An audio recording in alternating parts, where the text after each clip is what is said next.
Daging saat ini menjadi komoditas yang sangat penting bagi masyarakat Indonesia.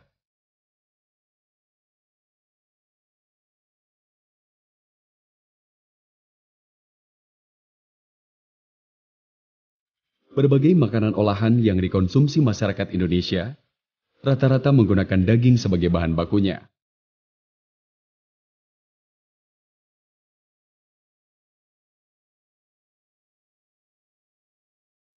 Hal ini berimbas pada penyediaan kebutuhan daging segar setiap hari harus dapat terpenuhi dengan baik.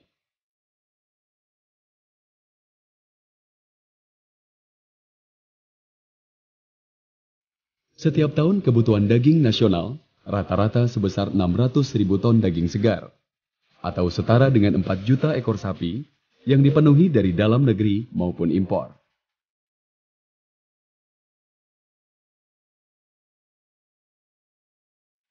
Tingginya kebutuhan daging tersebut tentu harus terus diikuti dengan penyediaan sapi bakalan yang akan digemukkan dan dipotong. Jadi kondisi Indonesia saat ini, kita itu memang dari kawasan sentra produksi itu dirasakan masih kurang. Ya, jadi kawasan konsumen utamanya ada di Jabodetabek ya. Di Indonesia memang banyak sentra-sentra produksi sapi, ya. Tetapi dirasakan kurang bisa memenuhi. Jadi antara supply dan demand tidak terpenuhi. Sampai sekarang pun posisi impor itu 30% dari suplai kebutuhan secara nasional.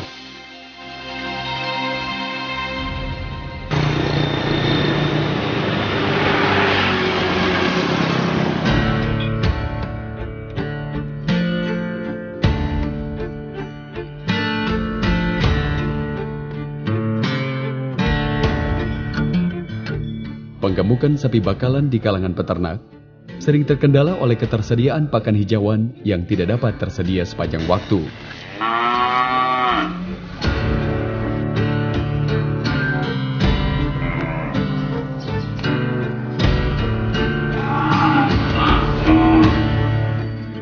Pemberian pakan tambahan dalam bentuk konsentrat pun memerlukan biaya yang tidak sedikit.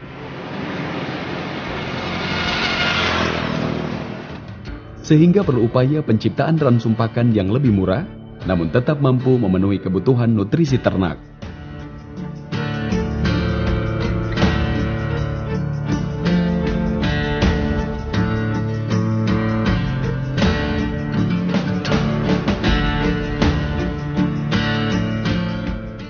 Awal-awal ya rumput lapangan aja, ya limbah pertanian dari daun jagung, jerami, ya rumput lapangan.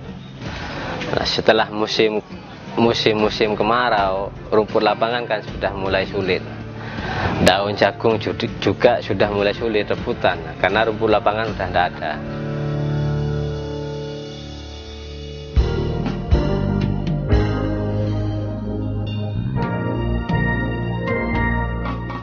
Badan Litbang Pertanian melalui Loka Penelitian Sapi Potong telah mengembangkan teknologi pembuatan ransum pakan sapi bakalan dengan memanfaatkan berbagai limbah pertanian yang banyak tersedia di masyarakat seperti tepung gaplek, kulit kopi, tumpi jagung, tetes gula, dan lain-lain.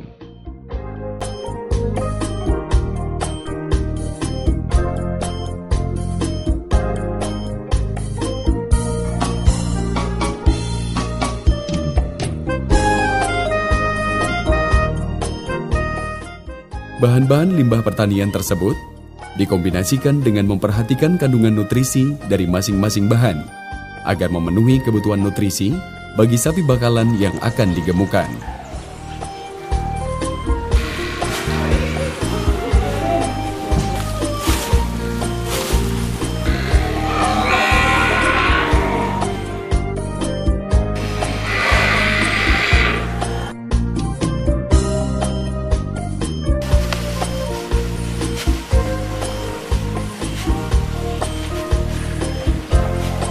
Kita bergerak di inovasi teknologi, maka kita menciptakan usaha-usaha yang bersifat efisiensi. Nah, di sana efisiensi terutama di pakan ya. Karena faktor pakan ini sekitar 70% dari untuk kos produksi dalam usaha pembibitan ataupun penggemukan sapi itu.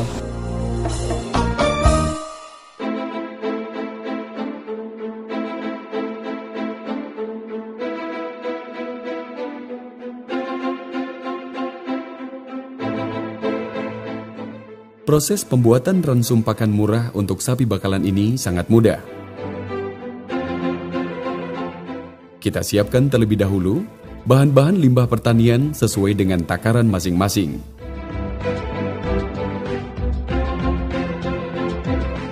Setelah semua bahan tersedia, kita lakukan proses pencampuran bahan.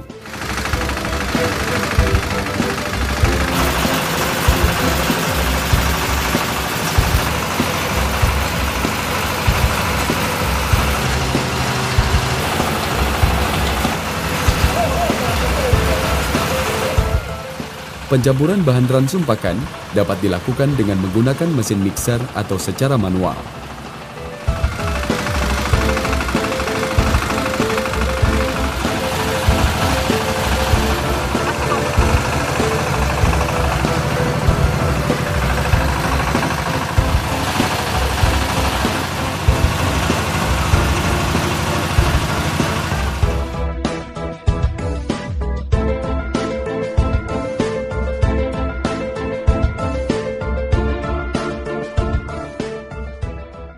Jika dilakukan secara manual, maka pencampuran bahan ransum dimulai dengan bahan yang paling banyak jumlahnya hingga yang terkecil.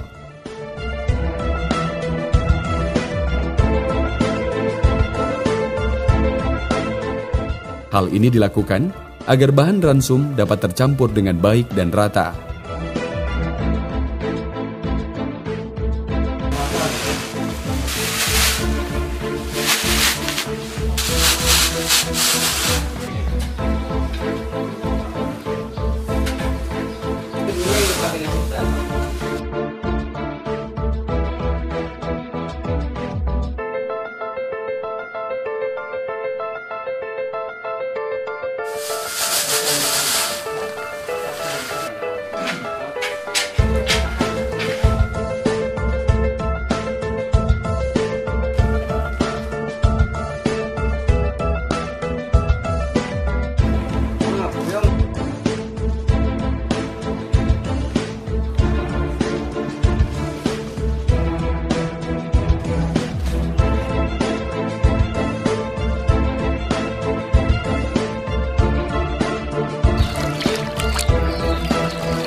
Kita harus bisa mencermati sumber daya lokal yang ada.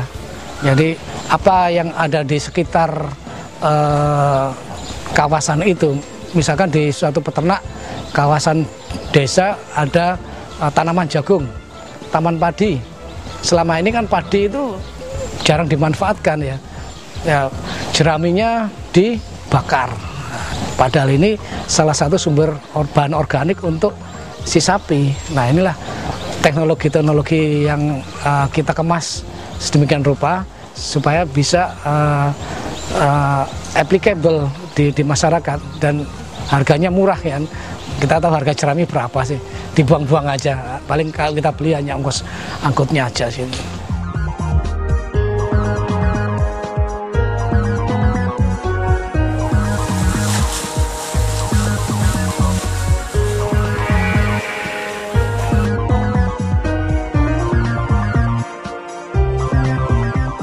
Ransum pakan murah ini diberikan ke ternak sehari 2 kali pada pagi dan sore hari selama 6 bulan.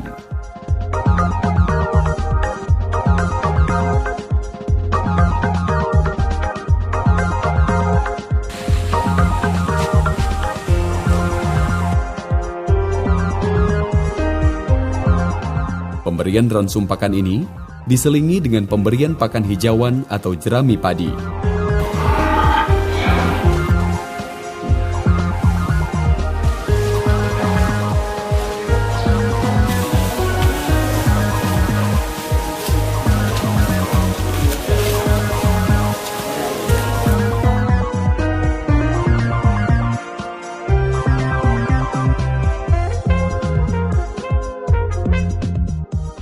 Pada awal pemberian ransum pakan murah ini, biasanya ternak perlu waktu beberapa hari untuk beradaptasi dan memakan ransum pakan tersebut. Awal-awal pakai konsentrat tuh tidak mau memang.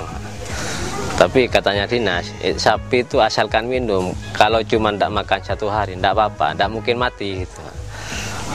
Jadi kita memang harus tega dulu. Ya ada yang 3 hari mau, ada yang sampai 1 minggu ada.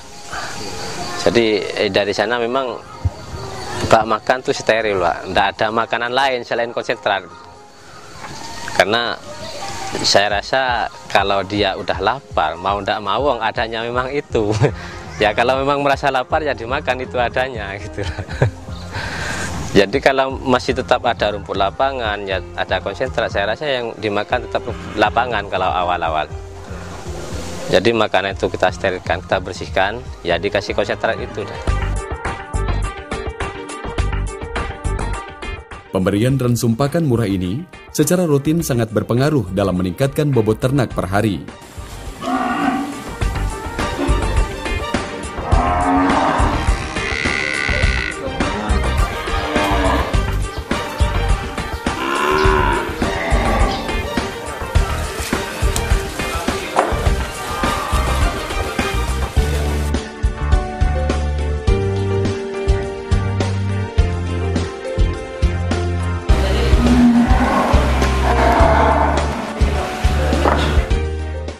Selain itu, dengan biaya produksi ransum pakan yang relatif murah, peternak akan memperoleh hasil tambahan yang cukup signifikan dari hasil peningkatan bobot ternak.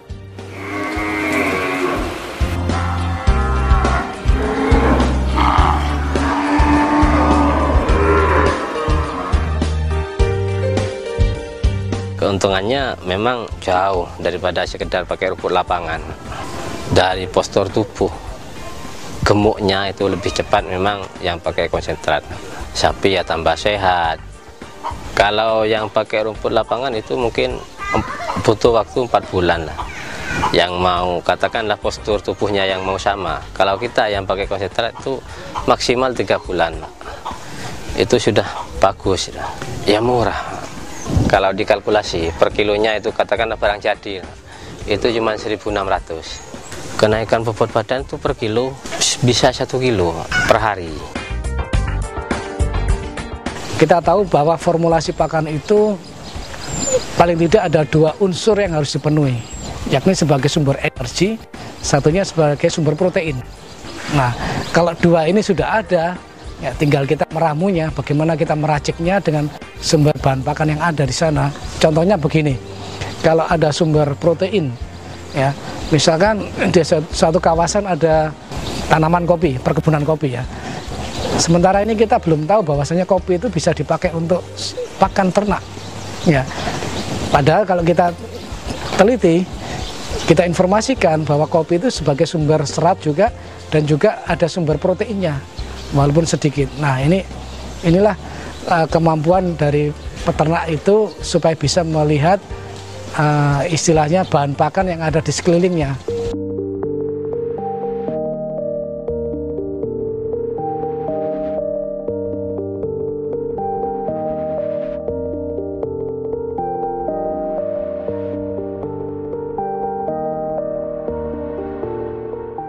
Ada hal penting yang perlu diperhatikan bagi peternak sebelum mulai proses menggemukkan sapi. Kita perlu memeriksa terlebih dahulu kesehatan hewan ternak yang akan digemukkan. Apakah hewan tersebut sedang terserang penyakit atau tidak?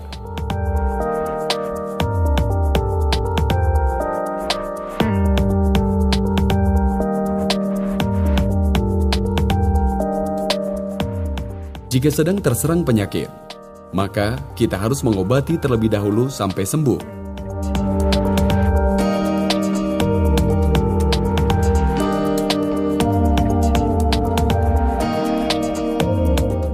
Setelah itu, baru dapat kita mulai proses penggemukan. Hal ini penting agar target waktu dan bobot ternak yang kita inginkan dapat tercapai dengan tepat.